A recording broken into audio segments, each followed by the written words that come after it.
Happy Rakshabandhan అందరికీ. అన్నీ ఇక్కడ ఉన్నందుకు సంతోషపడాలా, ఈ పొజిషన్లో ఉన్నందుకే ఏడవాలా అర్థం కాని సిచ్యువేషన్లో అయిపోయింది. వాళ్ళంతా చాలా ఎమోషనల్ అయిపోయాం. అమ్మ అయితే ఏడుస్తూనే ఉంది మార్నింగ్ నుంచి.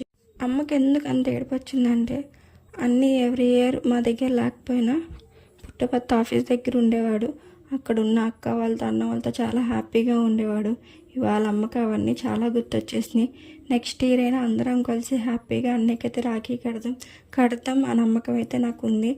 మేము ఇక్కడ ఎంత బాధపడ్డామో దానికి రెట్టింపు నాకు తెలిసి ఖచ్చితంగా అక్క వాళ్ళు అయితే బాధపడి ఉంటారు. నెక్స్ట్ ఇయర్ అయితే అందరం కలిసి హ్యాపీగా అన్నితో రాఖీ చేసుకుందాం ఆ నమ్మకం అయితే నాకు ఉంది. అన్నికి రాఖీ కట్టేశాను.